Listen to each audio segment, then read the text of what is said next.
Je regardais autour de la chapelle vide. Pas maman. Pas papa. Pas de frère. Ils sont coincés dans les embouteillages, murmura mon fiancé. Mais je le savais. Il ne venait pas, puis grand-père est arrivé, m'a donné une lettre froissée. Je l'ai ouverte. Et la vérité m'a laissé stupéfaite. La chapelle se tenait prête, les fleurs parfaitement arrangées, les chaises vides attendant une famille qui n'arriverait jamais. J'ai vérifié mon téléphone pour la 20e fois, forçant un sourire alors que la mère de Liam proposait de remplacer la mienne. Le vide creux dans ma poitrine s'est approfondi lorsque je l'ai vu. Le post Instagram qui a tout brisé. Ma mère, mes frères, et mon père riant dans un restaurant en bord de mer pendant que je traversais seul l'allée de répétition. Des années à trouver des excuses pour leur absence aux remises de diplômes, promotions, anniversaires, tout cela menant à cette trahison ultime. Mais quand grand-père Joseph a glissé cette enveloppe usée dans mes mains tremblantes plus tard dans la nuit, murmurant, c'est le moment, tu sais, de tout. Je n'imaginais pas que la vérité réécrirait non seulement mon jour de mariage, mais toute mon identité, révélant que la famille qui m'avait abandonné n'était pas vraiment la mienne pour commencer. La route vers la chapelle de Willow Creek ressemblait à un rêve. Les routes de campagne sinueuses étaient bordées de chênes, leurs branches formant une canopée au-dessus alors que la lumière du soleil filtrait à travers les feuilles. J'ai jeté un coup d'œil à Liam, son profil illuminé par la lumière dorée de l'après-midi, et j'ai senti un battement dans ma poitrine. Dans seulement 2 jours, il serait mon mari. À quoi penses-tu, Evelyne ? Demanda Liam, détournant ses yeux de la route un instant pour me regarder. Son sourire faisait encore battre mon cœur, même après 4 ans ensemble. Juste que je n'arrive pas à croire que c'est enfin en train de se passer, dis-je, tendant la main pour lui serrer la main. J'ai rêvé de ce week-end depuis que j'étais petite. La chapelle apparut alors que nous contournions le virage, pittoresque et charmante avec son clocher blanc et ses murs couverts de lierre. C'était exactement ce que j'avais imaginé lorsque Liam a fait sa demande l'année dernière. L'endroit idéal pour commencer notre éternité. C'est magnifique, murmura Liam, comme s'il lisait dans mes pensées. Après avoir pris nos chambres dans l'auberge adjacente, j'ai accroché ma robe de mariée au dos de la porte. La dentelle ivoire attrapait la lumière qui entrait par la fenêtre, projetant des motifs délicats sur le parquet. J'ai parcouru le tissu du bout des doigts, me demandant ce que ma mère dirait quand elle la verrait. Elle était trop occupée pour venir faire du shopping avec moi il y a des mois. Une urgence au travail, avait-elle dit, mais j'espérais qu'elle l'aimerait autant que moi. J'ai vérifié mon téléphone pour la 5e fois en 1 heure. Toujours aucun message de maman ou de mes frères Jacques et Nathan. Ils étaient censés être là pour le dîner de répétition. J'ai composé le numéro de maman. L'écoutant sonner plusieurs fois avant d'aller à la messagerie vocale. Salut, maman. Je voulais juste savoir où vous êtes. La répétition commence dans 2 heures et j'espérais que tu pourrais voir la robe avant d'aller à la chapelle. Rappelle-moi. Ok. Je t'aime. J'ai essayé Jacques ensuite, puis Nathan. Aucune réponse de l'un ou l'autre. Un nœud a commencé à se former dans mon estomac, mais j'ai repoussé ce sentiment. Ils étaient probablement simplement coincés dans les embouteillages. Ou peut-être que le vol de maman depuis Chicago avait été retardé. Rien à craindre. Liam a frappé à ma porte 1 heure plus tard, élégant dans son costume marine. Son sourire a vacillé quand il a vu mon expression. « Tu n'as toujours pas eu de nouvelles d'eux ?» demanda-t-il doucement. J'ai secoué la tête, essayant de garder ma voix ferme. Ils sont probablement juste en retard. Tu sais comment ma famille est toujours sur son propre emploi du temps. À la mode en retard, a convenu Liam, passant un bras autour de mes épaules. Mais je pouvais voir l'inquiétude dans ses yeux. Ses propres parents étaient arrivés hier, aidant aux préparatifs de dernière minute et me traitant comme si j'étais déjà leur fille. Quand nous sommes arrivés à la chapelle, notre coordinatrice de mariage, Mélissa, arrangeait les fleurs à l'autel. Elle a jeté un coup d'œil à sa montre en nous voyant. Tout le monde est là ? Nous devrions vraiment commencer bientôt. Ma famille a un peu de retard, ai-je expliqué, vérifiant à nouveau mon téléphone. Peut-être pourrions-nous attendre encore quelques minutes. Mélissa a hésité, jetant un coup d'œil aux autres invités déjà assis. Les parents de Liam, sa sœur Sarah, nos amis d'université venus de tout le pays. Je suis désolé, Evelyne, mais nous devons vraiment commencer. Les traiteurs sont prêts pour le dîner à 19 heures, et le révérend a un autre engagement après cela. J'ai dégluti difficilement et hoché la tête. Bien sûr, commençons. Marcher dans l'allée seul pendant la répétition semblait faux. C'était censé être une répétition avec mon père marchant à mes côtés, ma mère regardant fièrement depuis le premier rang, mes frères me souriant pendant que je passais. Au lieu de cela, la mère de Liam, Margaret, a remplacé ma mère, et les bancs réservés à ma famille sont restés vides. J'ai forcé un sourire en atteignant Liam à l'hôtel, mais ma poitrine était serrée. Il a serré mes mains, ses yeux pleins de compréhension. « Ça va » murmura-t-il. J'ai hoché la tête. Après la répétition, pendant que tout le monde bavardait dans le jardin de l'église, je me suis écarté pour vérifier mon téléphone. Enfin, un message de maman. J'espère que tout va bien. On te voit bientôt. Le soulagement m'a envahi, mais il a été rapidement suivi par la confusion. Le message était vague. Aucune explication sur leur absence. Aucune excuse. Aucune heure d'arrivée estimée. J'ai renvoyé un SMS immédiatement. La répétition est terminée. Où êtes-vous? Tout va bien? 3 points sont apparus, puis ont disparu. Aucune réponse n'est venue. Au dîner de répétition, j'avais arrangé soigneusement les sièges. Une place pour maman à côté de moi, des places pour Jacques et Nathan en face de nous, et une pour papa. Même s'ils étaient divorcés depuis des années et se parlaient à peine, les 4 sièges sont restés vides alors que les serveurs apportaient le premier plat. J'ai ri trop fort aux blagues de notre témoin, j'ai bu 2 verres de vin rapidement, et j'ai fait semblant de ne pas remarquer les regards pitoyables des parents de Liam. Quand sa tante a demandé où était ma famille, j'ai inventé une histoire sur des problèmes de voiture. Ça sonnait creux, même à mes propres oreilles. Pendant le dessert, je me suis excusé et je suis sorti, composant le numéro de mon père. Il est allé directement à la messagerie vocale, tout comme plus tôt. Papa, c'est moi. Je ne sais pas ce qui se passe, mais personne n'est venu aujourd'hui. La répétition, le dîner, tout. S'il te plaît, rappelle-moi. Par habitude, j'ai ouvert Instagram, faisant défiler sans réfléchir pour me distraire. Et là, je me suis figé. Il y avait, posté il y a 1 heure à peine, une photo de toute ma famille. Maman souriant largement, le bras autour de Jacques. Nathan faisant une drôle de tête et papa, qui était censé être à Seattle pour affaires, levant un verre de vin. La légende disait, soirée parfaite à Ocean Wave. Rien de mieux que le temps en famille. Ocean Wave était un restaurant en bord de mer à 3 heures de la chapelle. Il n'était pas coincé dans les embouteillages. Il n'avait pas de retard. Ils avaient choisi d'être ailleurs la nuit de ma répétition de mariage. J'ai dû faire un bruit car Liam est apparu à mes côtés, le visage inquiet. Quand il a vu ce que je regardais, son expression s'est durcie. « Evelyne, j'ai besoin d'être seul », ai-je murmuré, me retirant de sa main tendue juste pour un petit moment. Je suis retourné à la chapelle, qui était maintenant sombre et vide.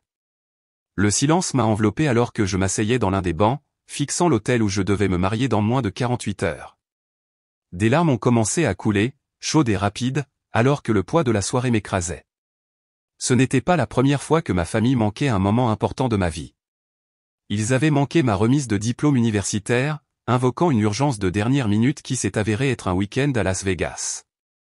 Ils avaient été absents lors de ma première exposition d'art, de la célébration de ma promotion, d'innombrables anniversaires. Mais j'avais toujours trouvé des excuses pour eux, toujours pardonné. Cette fois, cela semblait différent, plus délibéré, plus cruel. J'étais tellement perdu dans mes pensées que je n'ai pas entendu la porte de la chapelle s'ouvrir avant qu'elle ne grince fort. J'ai rapidement essuyé mon visage, ne voulant que personne ne me voie comme ça. Evelyne. Une voix familière résonna dans l'espace vide. Grand-père. Je me suis retourné pour voir mon grand-père, Joseph, progressant lentement dans l'allée. À 78 ans, il se déplaçait plus prudemment qu'auparavant, mais ses yeux étaient aussi vifs et gentils que jamais. « Je pensais que je te trouverais ici, » dit-il, s'asseyant sur le banc à côté de moi. « Tu as toujours aimé les églises, » disait-il, elle se sentait en sécurité. J'ai essayé de sourire, mais mes lèvres tremblaient. « Tu es venu ? » Bien sûr que je suis venu. Je ne manquerai pas le mariage de ma seule petite fille pour rien au monde. Il s'est arrêté, étudiant mon visage. « Tu as vu le poste, n'est-ce pas ? » J'ai hoché la tête, incapable de parler à travers la boule dans ma gorge. Grand-père a soupiré lourdement. « Tu n'étais pas censé voir ça. Ta mère. » Il s'est arrêté, secouant la tête. Puis il a fouillé dans la poche de sa veste et a sorti une enveloppe usée jaunie par le temps. C'est le moment que tu saches tout, Evelyne. Qu'est-ce que c'est, ai-je demandé, regardant l'enveloppe avec appréhension. Quelque chose que j'aurais dû te donner il y a longtemps, mais j'ai fait des promesses que je n'aurais pas dû faire. Il me l'a pressé dans les mains. Lis-la, et nous parlerons. Avec des doigts tremblants, j'ai ouvert l'enveloppe et déplié la lettre à l'intérieur. L'écriture était instantanément reconnaissable, l'écriture élégante et fluide de ma mère. Mais les mots, ce n'était pas du tout ce à quoi je m'attendais. Si Evelyne trouve jamais ceci. La lettre commençait abruptement. Pas avec mon nom, pas avec « chère Evelyne », mais comme si j'étais discuté à la troisième personne. Elle n'était jamais destinée à moi. Ma mère l'avait écrite à quelqu'un d'autre, probablement à grand-père. Mes yeux ont parcouru la page, captant des phrases qui m'ont serré l'estomac. Elle ne mérite pas la vérité. Une phrase disait. Elle n'était qu'un bébé. Quel bien lui ferait de savoir? J'ai regardé grand-père, qui me regardait avec des yeux tristes. Continue de lire, m'a-t-il encouragé doucement. Je suis retourné à la lettre, mes mains tremblaient tellement maintenant que le papier bruissait. Ma mère écrivait sur la culpabilité, sur un secret qu'elle gardait de moi depuis toute ma vie. Nous avons convenu que c'était pour le mieux, écrivait-elle. Elle a une bonne vie avec nous. Pourquoi compliquer les choses? Je ne comprends pas, ai-je murmuré, regardant à nouveau grand-père. De quoi parle-t-elle? Grand-père a passé une main usée sur son visage. Il y a eu un fossé dans notre famille depuis longtemps, Evelyne. Tes parents, ils ne voulaient pas que tu saches certaines choses sur ton enfance. Ils craignaient que cela ne change la façon dont tu les voyais. Quelle chose, ai-je exigé, ma voix montant. Qu'est-ce qu'ils m'ont caché? Grand-père a pointé la lettre. Continue de lire. Tout y est. J'ai forcé à continuer, bien que chaque mot ait ressemblé à un couteau me retournant la poitrine. Et puis j'ai atteint un paragraphe qui a fait basculer le monde sous mes pieds. Après l'accident de voiture, quand nous avons failli la perdre, je n'ai pas eu le choix. Richard a pris le relais quand il n'était pas obligé. Il a été son père dans tous les sens qui comptent. Pourquoi déterrer le passé maintenant? Richard, le nom de mon père. Sauf que la lettre suggérait qu'il n'était pas mon père biologique du tout. Je ne. Ma voix s'est brisée. J'ai eu un accident de voiture. Grand-père a hoché la tête lentement. Tu avais 5 ans. Ta mère conduisait. Tu ne te souviens pas. Des fragments de souvenirs ont soudainement refait surface. Le crissement des pneus. Le craquement du métal. Un kaléidoscope de verre brisé. Le cri des ambulances. Un homme criant. Ma mère pleurant. Ne la prends pas, j'avais toujours pensé que c'était juste des cauchemars.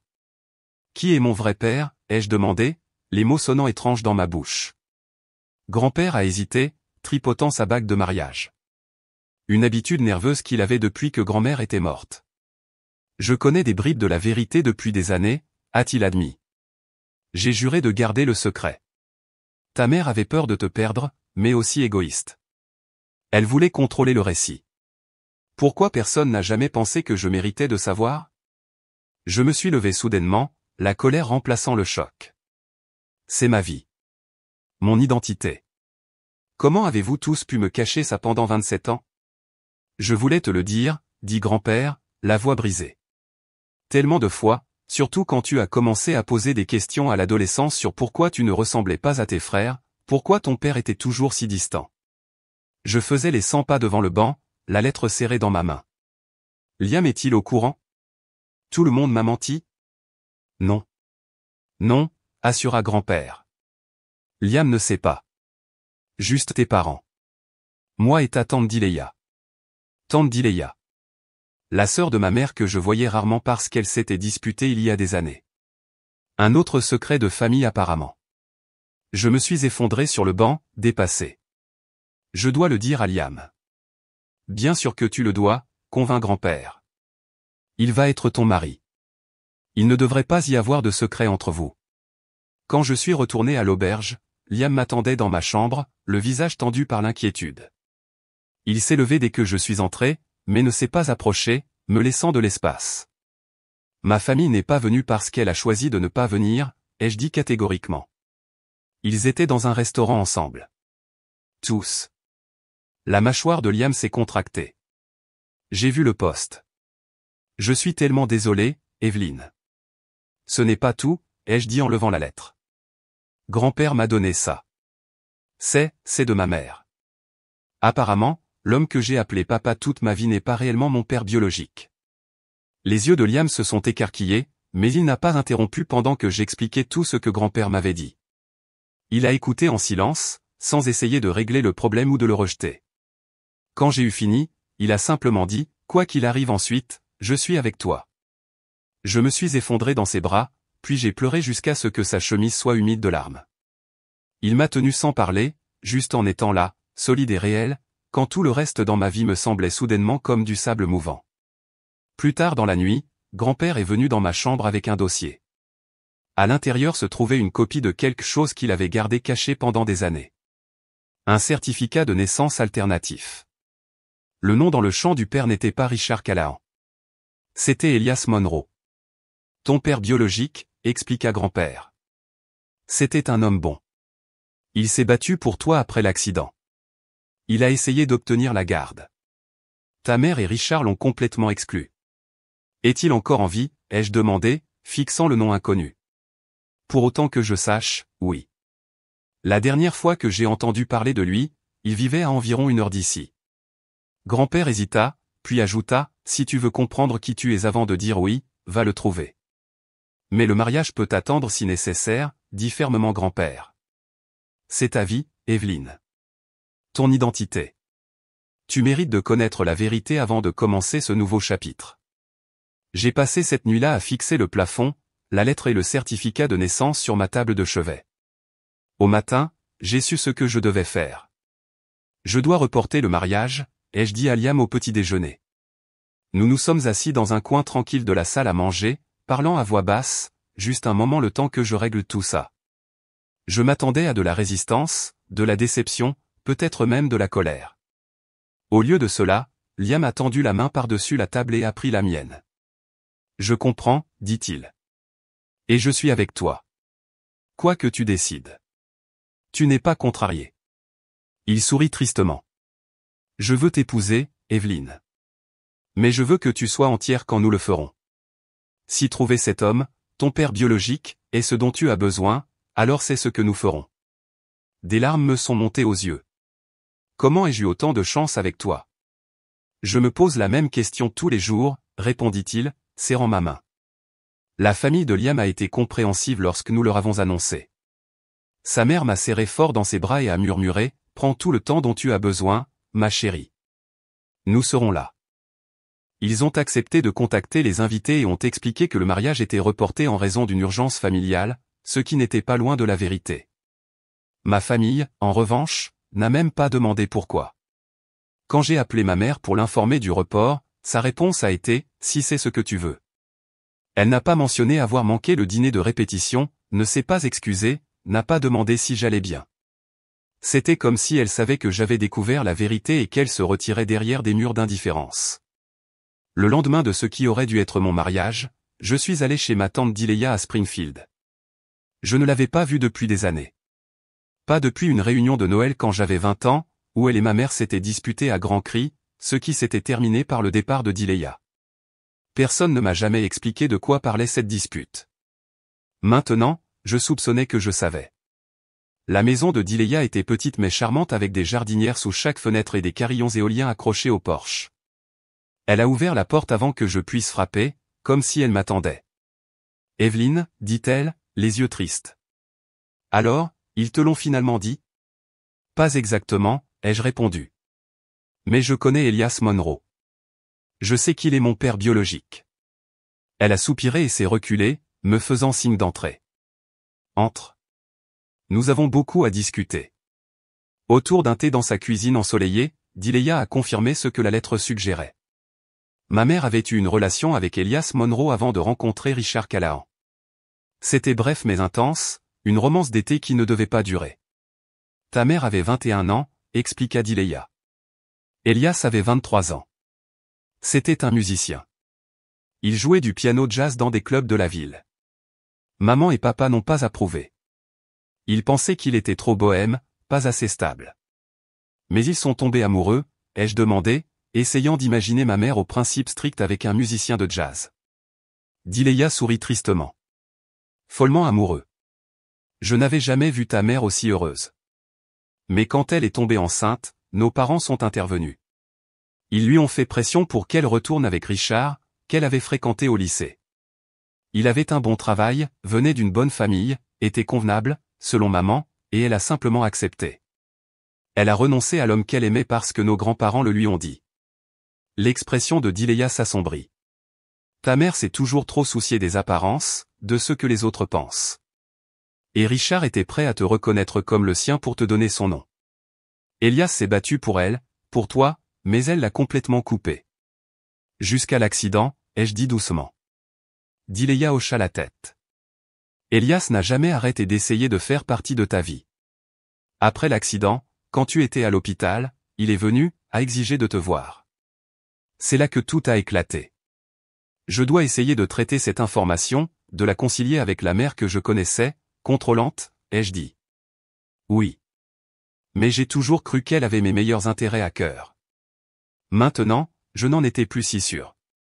Sais-tu où est Elias maintenant, ai-je demandé. La dernière fois que j'ai entendu parler de lui, il jouait dans un club appelé le Blue Note à Mapleton. C'était il y a quelques années, cependant. Je ne sais pas s'il est toujours là. Armé de ces informations, j'ai passé le lendemain à traquer des pistes avec grand-père. Il a appelé de vieux amis qui pourraient savoir quelque chose pendant que je cherchais en ligne. Le Blue Note existait toujours et leur site web répertoriait une soirée jazz hebdomadaire mettant en vedette des musiciens locaux. Aucun nom n'était mentionné, mais c'était un début. 2 jours plus tard, je me suis retrouvé assise à une petite table dans le club faiblement éclairé, tordant nerveusement une serviette entre mes doigts. L'endroit était à moitié plein, principalement des couples plus âgés profitant de la musique et des cocktails. Une petite scène occupait un coin où un trio jouait de la basse, de la batterie et du piano. Le pianiste était un homme d'une 50aine d'années avec des cheveux poivre et sel et une expression concentrée alors que ses doigts se déplaçaient sur les touches.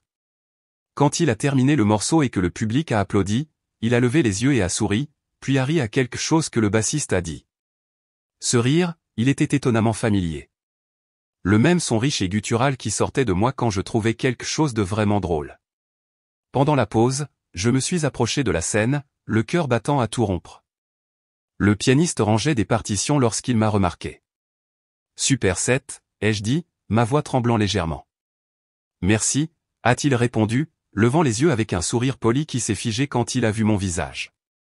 Il m'a regardé, la confusion cédant la place à la reconnaissance. Tu es qui? Mon nom est Evelyn Callahan, ai-je dit, lui tendant la main. Mais je pense que vous m'avez peut-être connu sous un autre nom de famille autrefois.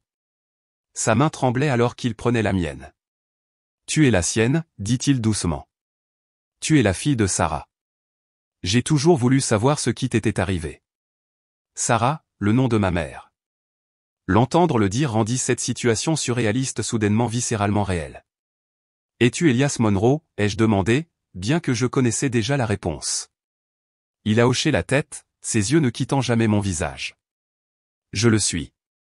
Et toi? Tu ressembles tellement à ta mère à ton âge, sauf pour les yeux. Un petit sourire. Ce sont les miens. Nous nous sommes installés dans une cabine tranquille à l'arrière du club où nous avons parlé pendant des heures. Il m'a parlé de sa rencontre avec ma mère, de son amour pour elle, de sa dévastation quand elle l'a quitté. Il a expliqué comment il avait essayé de faire partie de ma vie bébé, mais qu'il avait été exclu à chaque étape. Après l'accident, j'ai entendu dire que tu étais à l'hôpital. Je me suis précipité, mais ta mère et Richard, ils m'ont fait sortir par la sécurité. J'ai essayé de me battre pour la garde, mais sans argent pour de bons avocats et avec le nom de Richard sur le certificat de naissance. Il secoua la tête. Je n'ai jamais su si tu avais survécu. Si tu allais bien. Je vais bien, l'ai-je assuré, bien que je ne sois pas sûr si c'était vrai ni mort. As-tu eu d'autres enfants? Il secoua la tête. Je me suis remarié il y a environ 10 ans. Nancy, elle est merveilleuse, mais nous n'avons jamais eu d'enfant. Je pense que subconsciemment je ne voulais pas te remplacer. Cette déclaration m'a frappé comme un coup physique. Cet homme, cet inconnu, avait porté la perte de moi pendant plus de 20 ans. Pendant ce temps, la famille que je pensais être la mienne vivait dans un mensonge, m'empêchant de connaître mes véritables origines. Je ne sais plus qui je suis, ai-je admis, les larmes me montant aux yeux. J'ai l'impression que toute ma vie a été une fiction, comme si je n'appartenais à personne du tout. Elias a tendu la main avec hésitation et a couvert ma main de la sienne. Tu t'appartiens, Evelyne. Personne ne peut te l'enlever. Alors que la nuit touchait à sa fin, il a posé la question que je redoutais. Pourquoi maintenant, après toutes ces années? Pourquoi es-tu venu me chercher? Je lui ai raconté le mariage, la famille manquante, la lettre. Son expression s'est assombrie à chaque détail. Je suis tellement désolé, dit-il. Tu méritais mieux que ça. Quand nous nous sommes séparés, il m'a donné son numéro de téléphone et son adresse. J'aimerais faire ta connaissance si tu le souhaites, mais je comprendrai si c'est trop. Je ne savais pas quoi dire. Une partie de moi voulait embrasser cette nouvelle connexion, ce morceau de mon histoire qui m'avait été caché. Une autre partie avait peur de ce que cela signifierait pour ma relation avec une famille avec laquelle j'avais grandi, aussi compliquée soit-elle. Je suis censé me marier, ai-je dit. Nous avons reporté le mariage, mais l'homme que tu épouses, dit Elias prudemment. Sait-il tout ça? Oui, il a été incroyable. Elias sourit. Il semble être quelqu'un qui t'aime beaucoup. Il hésita, puis ajouta, si tu veux que je sois là à ton mariage, je viendrai. Ou si tu ne veux pas, je le comprendrai aussi. Je serai celui que tu veux que je sois. Alors que je rentrais en voiture à l'auberge où Liam m'attendait, ces mots résonnaient dans mon esprit. Je serai celui que tu veux que je sois. Personne dans ma vie ne m'avait jamais offert ce genre d'acceptation inconditionnelle auparavant. Pas ma mère avec ses attentes rigides. Pas Richard avec sa distance émotionnelle. Pas mes frères qui suivaient l'exemple de ma mère en tout. Liam se réveillait quand je suis rentré malgré l'heure tardive. Je me suis jeté dans ses bras, épuisé émotionnellement. Je l'ai trouvé, ai-je murmuré contre sa poitrine. J'ai trouvé mon père. Et Liam a demandé doucement, et tout ce que je pensais savoir sur moi, sur ma famille. C'est tout différent maintenant. J'ai levé les yeux vers lui. Je ne sais pas quoi faire ensuite. Liam m'a coiffé une mèche de cheveux derrière l'oreille. Tu n'as pas à tout décider ce soir. Nous avons le temps. J'ai hoché la tête, reconnaissante pour sa patience, pour sa stabilité au milieu de mon chaos. Je t'aime, ai-je dit simplement. Je t'aime aussi, répondit-il. Toi, qui que tu sois. Le soleil du matin filtrait à travers les rideaux de dentelle de ma chambre à l'auberge de Willow Creek alors que je rangeais mes affaires. Cela faisait 3 jours que j'avais rencontré Elias, mon père biologique, et Liam et moi retournions au lieu de la cérémonie pour régler les arrangements du mariage reporté. Mes émotions étaient un désordre emmêlé. Le soulagement de découvrir la vérité se mélangeait à la colère face aux décennies de tromperie. Prête, demanda Liam, apparaissant dans l'embrasure de la porte avec nos sacs. Ses yeux étaient doux, inquiets. Autant que je le serais, ai-je répondu, fermant ma valise. Le trajet de retour fut silencieux, tous deux perdus dans nos pensées. La campagne qui avait semblé si magique quelques jours auparavant semblait maintenant mélancolique, comme si le paysage lui-même pleurait le mariage qui aurait dû avoir lieu. Quand nous sommes arrivés à la chapelle, Madame Henderson, la gardienne, nous a accueillis avec un sourire compatissant. Nous avons mis toutes les fleurs au frais, dit-elle, nous conduisant à l'intérieur. Et le révérend dit qu'il est disponible dès que vous serez prêt à reprogrammer. J'ai hoché la tête, incapable de trouver les mots pour la remercier. La chapelle semblait différente maintenant, plus petite d'une certaine manière. Les bancs où ma famille aurait dû s'asseoir semblaient me narguer par leur vide. Liam a serré ma main. Un jour à la fois, murmura-t-il. Nous avons passé l'après-midi à passer des appels, à réorganiser les plans, à informer les invités. J'étais en pleine conversation avec le traiteur lorsqu'une voiture familière s'est engagée dans l'allée de gravier. La Lexus argentée de ma mère. Elle est là, ai-je dit à Liam, raccrochant brusquement.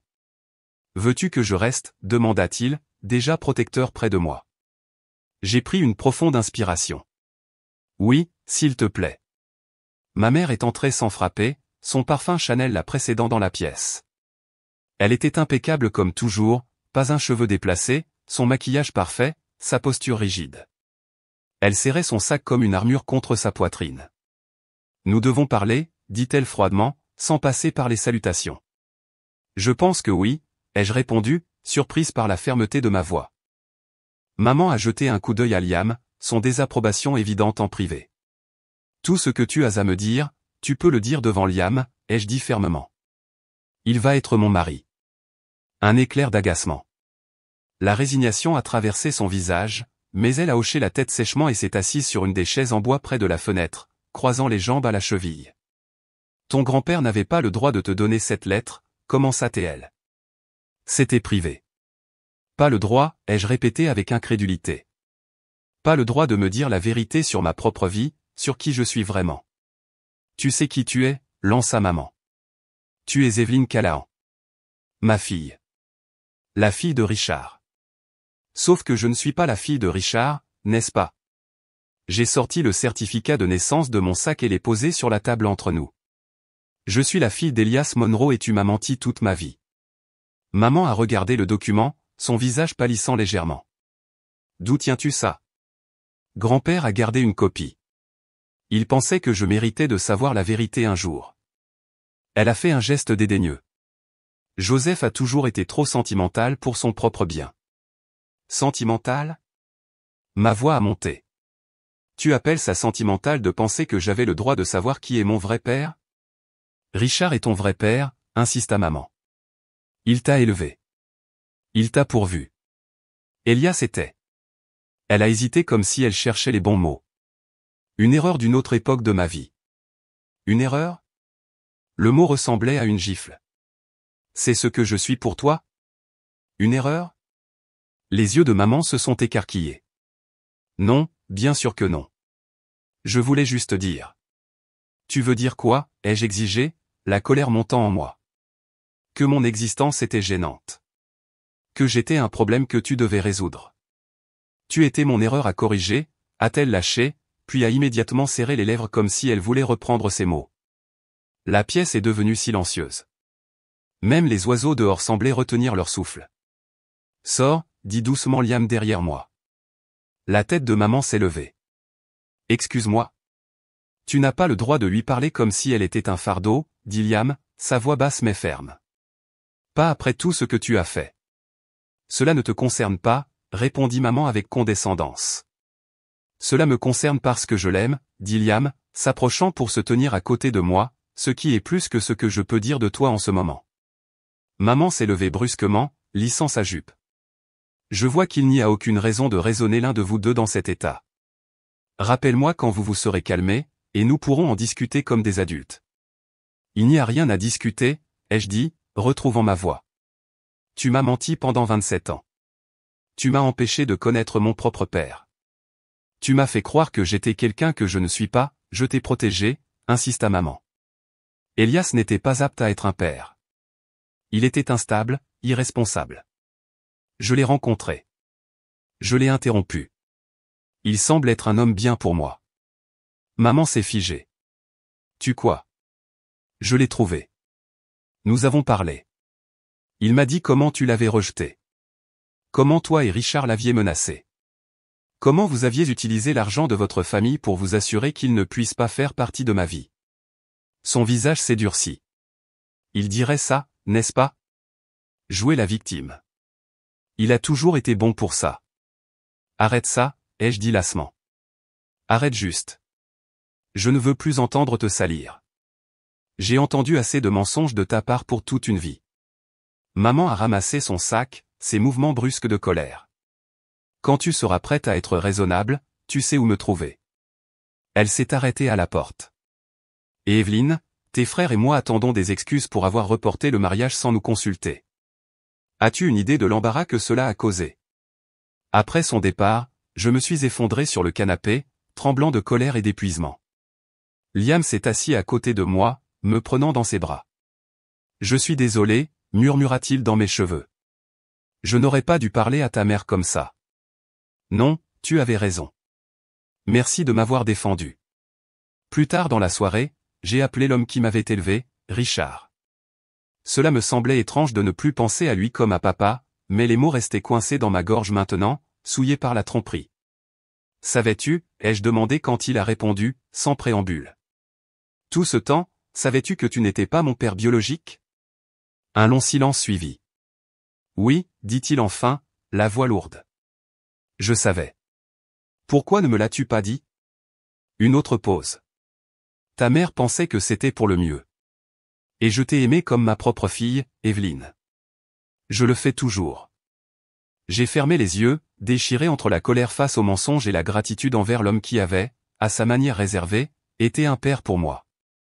J'ai besoin de temps, lui ai-je dit, pour digérer tout ça. Je comprends, dit-il doucement. Pour ce que ça vaut, je suis désolé. Nous aurions dû te dire la vérité il y a longtemps. Le lendemain matin, grand-père est arrivé à l'auberge, le visage solennel. Comment ça va, ma petite? J'ai haussé les épaules. Je tiens toujours. Il hocha la tête, comprenant dans ses yeux. J'ai réfléchi au mariage, quand tu décides de continuer avec, qu'en est-il? Ta mère doit reconnaître ce qu'elle a fait, dit-il fermement. Elle devrait faire une déclaration, des excuses avant la cérémonie. Tu ne peux pas laisser ça peser sur ton mariage. J'ai ri amèrement.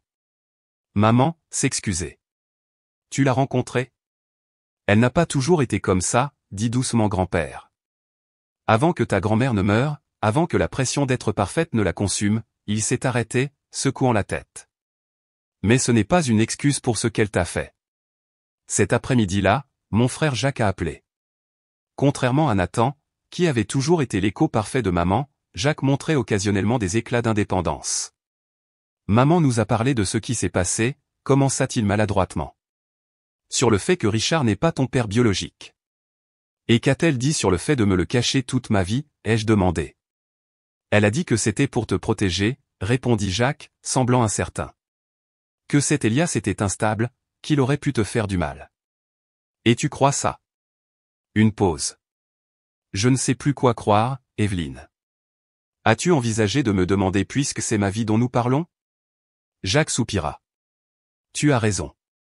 Je suis désolé, Evelyne, d'avoir manqué la répétition, pour tout.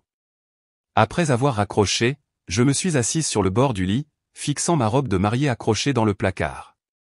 Elle semblait soudain appartenir à une autre personne, l'Evelyne qui pensait se connaître, qui croyait en sa famille malgré ses défauts. Un coup à la porte a attiré mon attention. Liam est entré, un petit sourire aux lèvres. Je viens de raccrocher avec Elias, dit-il. Il nous a invités à dîner chez lui demain soir. Un petit rassemblement avec quelques-uns de ses amis. Il veut jouer quelque chose pour toi. Le soir suivant, nous nous sommes rendus dans la modeste maison de banlieue d'Elias. Sa femme, Nancy, nous a accueillis chaleureusement à la porte. C'était une petite femme aux yeux gentils et au sourire sincère. Elias était tellement excité, murmura-t-elle en me prenant mon manteau. Il a à peine dormi. La maison était remplie de monde. Des amis d'Elias et Nancy, quelques voisins, et à ma grande surprise, ma tante Dileya et grand-père. Ils se tenaient dans un coin, en pleine conversation, mais ont levé les yeux et ont souri en me voyant. Après le dîner, Elias a guidé tout le monde dans le salon où son piano se trouvait contre un mur. Il s'est assis sur le banc, ajustant le pied du microphone que quelqu'un avait installé. Je veux vous remercier tous d'être venus ce soir, commença-t-il, ses yeux trouvant les miens dans la petite foule. La plupart d'entre vous savent que j'ai récemment renoué avec ma fille, Evelyne. Sa voix s'est brisée sur mon nom, et ce soir je voudrais jouer quelque chose que j'ai écrit pour elle. Il a intitulé la pièce A.V.S. Grace. La mélodie était envoûtante, commençant doucement et montant vers un crescendo avant de se stabiliser dans une conclusion douce et pleine d'espoir. Au moment où il a terminé, il n'y avait pas un œil sec dans la pièce. Par la suite, pendant que les gens se mêlaient et discutaient, grand-père m'a prise à part, me pressant une autre enveloppe dans les mains. Qu'est-ce que c'est, ai-je demandé, méfiante à l'idée de nouvelles révélations. C'est de moi, pas de ta mère, m'a-t-il assuré. Je l'ai écrite la nuit dernière. Je veux que tu la lises avant ton mariage, quand que ce soit. Plus tard, seul dans ma chambre, j'ai ouvert l'enveloppe les doigts tremblants. Contrairement à la lettre de ma mère, celle-ci m'était adressée directement. Ma très chère Evelyne, commençait-elle. Au moment où tu liras ceci, tu auras découvert la vérité sur ton passé. J'aurais aimé pouvoir t'épargner la douleur de le découvrir ainsi, mais peut-être vaut-il mieux que tu saches maintenant avant de commencer ce nouveau chapitre de ta vie. Je veux que tu saches que la famille n'est pas déterminée par le sang seul.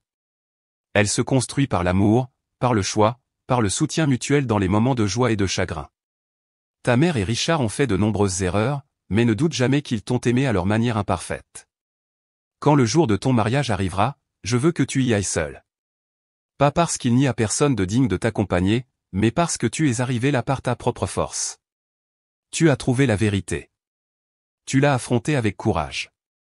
Et maintenant tu dois avancer. Pas en tant que la personne qu'ils t'ont façonnée pour être, mais en tant que la femme que tu as choisi de devenir. Avec tout mon amour, grand-père. Je suis resté longtemps avec la lettre sur mes genoux, des larmes coulant silencieusement sur mes joues. Par la fenêtre, je pouvais voir la lune suspendue bas dans le ciel, projetant une lumière argentée sur le jardin. Demain serait la veille de ce qui aurait dû être le jour de mon mariage. Demain, ai-je murmuré à mon reflet dans le miroir. Je commence à neuf, pas en tant qu'Evelyn Callahan ou Evelyn Monroe, mais en tant que moi, qui que ce soit. Le jour qui aurait dû être mon mariage s'est levé avec une douce lumière dorée filtrant à travers les fenêtres. Plutôt que de me réveiller au bavardage excité des demoiselles d'honneur ou au chichi de ma mère, je me suis retrouvé seul dans ma chambre à la fin, le silence à la fois paisible et poignant. J'ai décidé de faire une longue promenade avant que le soleil ne monte trop haut. La campagne autour de Willow Creek était belle dans la lumière du petit matin. La rosée étincelait sur les toiles d'araignée tendues entre les poteaux de clôture. Des oiseaux s'appelaient depuis les arbres. Des fleurs sauvages s'inclinaient dans la douce brise. Pour la première fois depuis la découverte de la lettre, j'ai ressenti un sentiment de clarté. La douleur et la trahison étaient toujours là, mais elles ne me consumaient plus. Au lieu de cela, j'ai ressenti une étrange gratitude pour la vérité. Aussi douloureuse soit-elle, au moins maintenant je savais qui j'étais, ou plutôt qui je n'étais pas. Quand je suis retourné à l'auberge, Margaret, la mère de Liam, m'attendait dans le hall. Elle s'est levée quand elle m'a vu, son visage gentil ridé d'inquiétude. « Bonjour, ma chérie, dit-elle, m'enlaçant chaleureusement. Comment te sens-tu ? Mieux que ce que je ne pensais, ai-je admis. C'est bon d'être honnête, même si la vérité fait mal. Elle hocha la tête, la compréhension dans ses yeux. J'ai quelque chose pour toi. Elle m'a tendu une boîte nouée avec un ruban. Certains des invités qui devaient venir au mariage, ils voulaient que tu aies ça. À l'intérieur de la boîte se trouvaient des dizaines de lettres, des notes manuscrites d'amis, de collègues, même de quelques parents de Liam que je n'avais rencontrés qu'une ou deux fois. Des messages d'amour, de soutien, de croyance en moi. Lillet, insista Margaret. Lillet, et souviens-toi que la famille, ce ne sont pas seulement les gens qui partagent ton sang ou ton nom. Ce sont les gens qui te choisissent jour après jour. J'ai passé la matinée à lire chaque lettre, les larmes brouillant parfois les mots sur la page.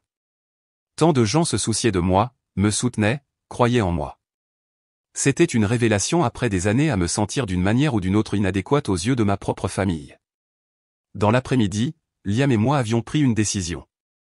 Nous allions quand même avoir notre mariage. Pas l'événement élaboré que nous avions prévu, mais quelque chose de plus petit, de plus intime, avec les personnes qui se souciaient vraiment de nous. « Es-tu sûr ? demanda Liam, ses yeux cherchant les miens. Nous pouvons attendre plus longtemps si tu as besoin de plus de temps. J'ai secoué la tête. Je suis sûr. Je ne veux plus laisser les mensonges de ma mère dicter ma vie. Je veux t'épouser, Liam, aujourd'hui. Nous avons passé des appels pressés au révérend, aux quelques invités que nous voulions présents. Grand-père, tante Dileya, la famille proche de Liam, nos amis les plus proches. Et après un moment d'hésitation, j'ai appelé Elias. Je me marie aujourd'hui, lui ai-je dit. Ce n'est pas le mariage que nous avions prévu, mais j'aimerais que tu sois là. Je serais honoré, dit-il, la voix chargée d'émotion. Madame Henderson a fait des miracles, installant la chapelle en un temps record. En début de soirée, tout était prêt. Je me suis tenu dans la petite pièce à l'arrière de la chapelle, fixant mon reflet dans le miroir. La robe qui semblait autrefois être un symbole du mariage familial parfait semblait maintenant être une armure, une déclaration que je progressais selon mes propres termes. Un coup à la porte a annoncé Margaret, qui m'avait aidé pour mes cheveux et mon maquillage. « C'est l'heure, ma chérie. Es-tu prête ?» J'ai hoché la tête, prenant une profonde inspiration. « Je suis prête. » Alors que les portes de la chapelle s'ouvraient et que le petit groupe d'invités se tournait pour me regarder, j'ai ressenti une étrange sensation de paix m'envahir. Là, au premier rang, se tenait grand-père, les yeux brillants de fierté. À côté de lui se trouvait tante Dileya, élégante dans une robe bleue. Et à l'arrière, debout plutôt qu'assis, se tenait Elias, son visage mêlant émerveillement et gratitude. J'ai pris une autre profonde inspiration et j'ai commencé à marcher dans l'allée seul. Pas de père pour me donner. Pas de mère regardant fièrement depuis le premier rang. Juste moi marchant vers l'homme que j'aimais. Fière et forte à part entière. Liam m'attendait à l'hôtel, ses yeux ne quittant jamais les miens. Quand je l'ai atteint, il a pris mes mains dans les siennes, serrant doucement. « Tu es magnifique », murmura-t-il. La cérémonie était simple mais significative. Quand est venu le moment des vœux, j'ai parlé avec le cœur, ajoutant une ligne que je n'avais pas prévue. Tu m'as aimé non pas parce que j'étais entière, mais parce que tu as vu les fissures et que tu es resté. Les yeux de Liam se sont obscurcis alors qu'il récitait ses propres vœux, promettant de me soutenir quoi qu'il arrive. Je vous déclare maintenant mari et femme, dit le révérend, la voix chaleureuse. Vous pouvez embrasser la mariée. Alors que les lèvres de Liam rencontraient les miennes, j'ai senti un poids s'enlever de mes épaules. Quand nous nous sommes tournés pour faire face à notre petit groupe d'invités, j'ai surpris grand-père en train de s'essuyer discrètement les yeux. Elias se tenait les mains jointes comme en prière, son visage brillant d'une joie silencieuse. La réception s'est tenue dans le jardin derrière la chapelle, des guirlandes lumineuses scintillant dans les arbres alors que l'obscurité tombait. Lors d'une pause dans la conversation, je me suis levé et j'ai tapé sur mon verre pour attirer l'attention. Je veux vous remercier tous d'être présents aujourd'hui, ai-je commencé, ma voix ferme malgré l'émotion qui montait dans ma poitrine. Ce n'est pas le mariage que nous avions prévu, mais à bien des égards, c'est mieux. Parce qu'aujourd'hui, j'ai appris que la famille ne concerne pas le sang. Il s'agit de ceux qui vous soutiennent lorsque la vérité brise tout. Des verres ont été levés en réponse. Des murmures d'approbation ont parcouru la petite foule. Alors que je me rassoyais, Liam s'est penché pour murmurer « Je suis si fier de toi ». Plus tard, alors que la musique jouait et que les gens dansaient sur le petit patio, grand-père s'est approché de moi, un regard troublé sur le visage. « Ta mère est passée tout à l'heure, dit-il doucement. Elle n'est pas entrée. Elle a juste regardé depuis la route pendant un moment, puis est partie. » J'ai hoché la tête, sans surprise. Une partie de moi avait espéré qu'elle viendrait peut-être, s'excuserait, essaierait de réparer les choses, mais une autre partie savait mieux. Elle avait fait son choix, tout comme j'avais fait le mien. Au fur et à mesure que la soirée avançait, j'ai remarqué Elias debout seul au bord du jardin, regardant les danseurs avec une expression mélancolique. Sur une impulsion, je me suis approché de lui. « Voudrais-tu danser avec moi » ai-je demandé, tendant la main. « Une danse père-fille » Ses yeux se sont écarquillés, puis se sont remplis de larmes. « Es-tu sûr » ? « Je suis sûr. » Alors que nous valsions sur la douce mélodie, Elias m'a tenu comme si je pouvais me briser, ses épaules secouant légèrement d'émotions refoulées. « Je ne pensais pas avoir ça, » murmura-t-il. « Te voir grandi, belle, heureuse, danser avec toi à ton mariage. Je suis contente que tu sois là, lui ai-je dit honnêtement. J'ai beaucoup de questions, beaucoup à apprendre sur toi, mais je suis contente que nous ayons le temps pour ça maintenant. » Quand la chanson s'est terminée, Elias s'est reculé, s'essuyant les yeux sans gêne. « Ton mari semble être un homme bien. »« Le meilleur, ai-je convenu, regardant Liam qui discutait avec tante Dileya, son sourire sincère et chaleureux. Alors que la nuit tirait à sa fin et que les invités commençaient à partir, grand-père m'a serré dans une étreinte serrée. « Je suis si fier de toi, Evelyne, dit-il, sa voix rauque d'émotion. Tellement fier de la femme que tu es devenue. Merci de m'avoir donné la vérité. » J'ai murmuré en retour, même si ça a fait mal. Il hocha la tête, comprenant dans ses yeux. Tu n'as pas perdu une famille aujourd'hui, Evelyne. Tu as trouvé celle que tu méritais. Alors que Liam et moi quittions la chapelle, les grains de riz et les pétales de fleurs pleuvant autour de nous, j'ai ressenti un étrange sentiment d'accomplissement. Le jour du mariage qui n'aurait pas dû avoir lieu était devenu exactement ce dont j'avais besoin, un nouveau départ selon mes propres termes. Un mois après notre mariage, Liam et moi nous installions dans un chalet confortable dans le Vermont pour notre lune de miel tant attendue. Après le tourbillon émotionnel du mariage et ses conséquences, le paysage paisible était exactement ce dont nous avions besoin. Des collines ondulantes habillées de couleurs d'automne, des matins calmes avec du café sur le porche, des soirées près de la cheminée avec des livres et du vin.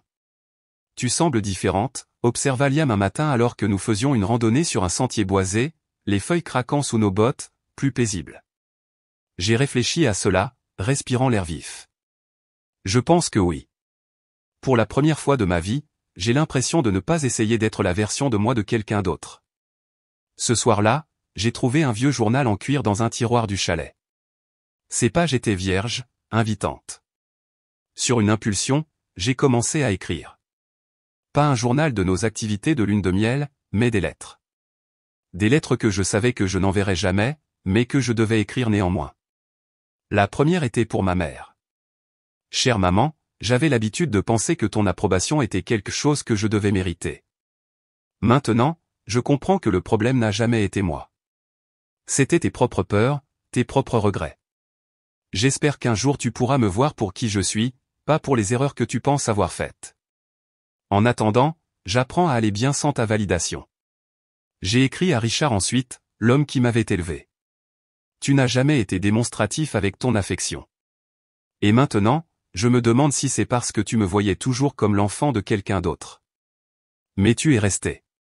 Tu as pourvu. Tu m'as appris la responsabilité et l'intégrité. Ces choses comptent, même si notre relation ne sera jamais ce que je pensais qu'elle était. À mes frères, j'ai écrit des lettres séparées, l'une pardonnant, l'autre plus réservée. À grand-père, un merci. À ma jeune moi une assurance que tout finirait par avoir du sens. Et enfin à Elias, j'apprends encore qui tu es, qui nous pourrions être l'un pour l'autre, mais je suis reconnaissante de ta patience, de ta volonté de me rencontrer là où je suis. Il n'y a pas de manuel pour ce genre de relation, pas de feuille de route pour trouver ton père à 27 ans, mais je suis contente que nous le découvrions ensemble. L'acte d'écrire était cathartique, libérant des émotions que je ne savais même pas porter. Quand Liam m'a trouvé recroquevillé près de la cheminée, entouré de pages de journal remplies, il s'est simplement assis à côté de moi, offrant sa présence sans rien demander. Une semaine plus tard, grand-père a appelé avec des nouvelles. Il y a un magazine féminin à Boston qui fait une série sur les secrets de famille et leur impact, a-t-il expliqué. J'ai mentionné ton histoire et ils sont intéressés.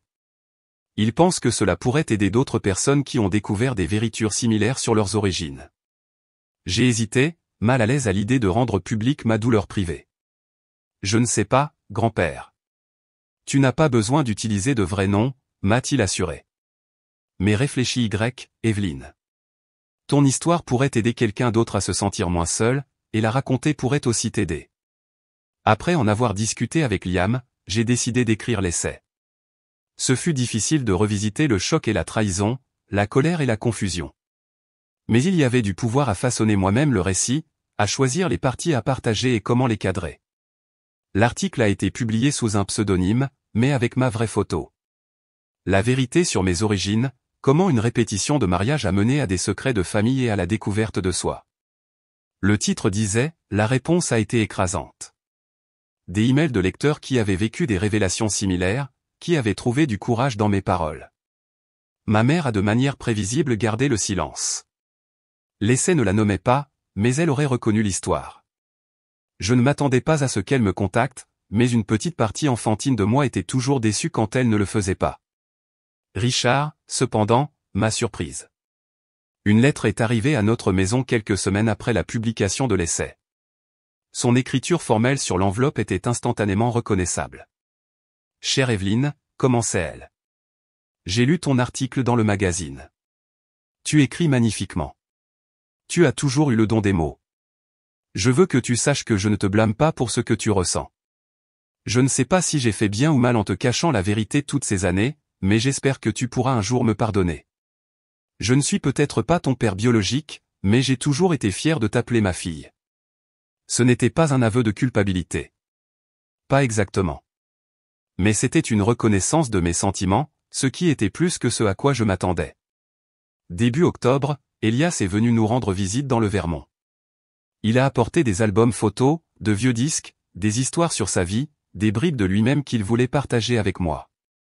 Je ne veux pas te submerger, dit-il alors que nous étions assis sur le porche à regarder le coucher de soleil peindre les montagnes en or. Je ne veux rien prendre de ta vie. Je veux juste faire partie de ce qui vient. Je pense que j'aimerais ça, lui ai-je dit honnêtement. C'est étrange d'avoir deux pères. L'un qui m'a élevé, aussi imparfaitement soit-il. L'un qui m'a donné la vie, que je commence à peine à connaître. Elias hocha la tête, comprenant dans ses yeux. Ils disent que la biologie n'est pas le destin, mais c'est une connexion. Je me vois parfois en toi. La façon dont tu bouges tes mains quand tu parles. La façon dont tu inclines la tête quand tu réfléchis. De petites choses qui me rappellent que nous sommes liés même après toutes ces années de séparation. Ce soir-là, j'ai ajouté une autre entrée à mon journal, une lettre adressée à mes deux pères. L'un m'a élevé, l'un m'a donné la vie, tous deux m'ont aimé, même si c'était de manière brisée. Et maintenant, en tant qu'adulte, je peux décider quel rôle vous jouerez dans mon avenir. C'est mon pouvoir, mon choix. Et je choisis de trouver de la place pour vous deux, selon mes conditions. Une semaine après le départ d'Elias, mon téléphone a sonné avec un numéro inconnu. C'était Jacques qui appelait d'un nouveau téléphone. J'ai lu ton article, dit-il sans préambule. Je ne savais pas tout. Je suis désolé, Evelyne, pour le dîner de répétition, pour avoir pris le parti de maman sans t'avoir entendu. Pour beaucoup de choses, sa voix était sincère, hésitante. Une petite ouverture peut-être pour reconstruire ce qui a été brisé. Merci de m'avoir appelé, ai-je dit, sincèrement. Comment vas-tu? Nous avons parlé pendant près d'une heure, maladroitement au début, puis avec une aisance croissante. Il m'a parlé de son travail, de son nouvel appartement. Je lui ai parlé du Vermont, de l'écriture, de renouer avec Elias. Nous avons évité soigneusement de mentionner notre mère ou Nathan, un accord tacite pour nous concentrer sur la guérison de notre relation en premier. Alors que l'automne s'intensifiait autour de notre chalet, j'ai pensé de plus en plus à l'avenir. Un soir, alors que Liam et moi étions assis près de la cheminée, une pensée m'est venue. Je veux écrire une lettre à notre futur enfant, ai-je dit soudain. Liam a levé les yeux de son livre, les sourcils levés. Tu essaies de me dire quelque chose? J'ai ri. Non, pas encore. Mais un jour. Et quand ce jour viendra, je veux qu'ils aient quelque chose de moi, quelque chose d'honnête sur leurs origines, sur la vérité et le courage et la connaissance de sa propre valeur. Le lendemain matin, j'ai commencé ce qui serait la lettre la plus importante de toutes, adressée à un enfant qui n'existait pas encore. Mon chéri, avant même que tu ne sois une possibilité, j'ai appris une vérité qui a tout changé de ce que je pensais savoir sur moi-même. C'était douloureux et désorientant, mais aussi libérateur. Je veux que tu connaisses cette histoire non pas comme un fardeau, mais comme un héritage de force. Tu viens d'un arbre généalogique compliqué avec des branches qui se tordent et tournent dans des directions inattendues. Mais chacune de ces branches, les bonnes comme les difficiles, a contribué à faire de moi qui je suis et, par extension, à te rendre possible. Quand le monde essaiera de te dire qui tu es, souviens-toi que seul toi peux décider que ton identité n'est pas déterminée par le sang seul ou par des noms sur des documents ou par les attentes des autres. Elle est façonnée par les choix que tu fais, l'amour que tu donnes, les vérités que tu as le courage de faire face. Je promets d'être toujours honnête avec toi. Je promets de te voir pour qui tu es, pas pour qui je souhaite que tu sois. Et je promets que peu importe les vérités que tu découvriras sur toi-même en cours de route, mon amour pour toi ne faiblira jamais. Avec tout mon cœur, ta mère. Alors que je fermais cette lettre dans une enveloppe à ouvrir des années plus tard, j'ai ressenti un sentiment d'accomplissement. La douleur qui avait commencé par les secrets de ma mère se refermait avec mon engagement envers l'honnêteté. La douleur qui avait commencé par le sentiment d'être abandonné lors de ma répétition de mariage s'était transformée en la base d'une version plus forte et plus vraie de moi-même. Je n'ai pas été abandonné après tout. J'ai été redirigé. Et en trouvant la vérité, j'ai enfin trouvé moi. Qu'est-ce que tu ferais si la famille qui t'a abandonné s'avérait ne pas être la tienne du tout? Si le voyage d'Evelyne pour découvrir sa véritable identité vous a ému, appuyez sur le bouton j'aime et abonnez-vous pour plus d'histoires qui explorent les vérités douloureuses, les révélations inattendues et la guérison ultime qui remodèle nos vies.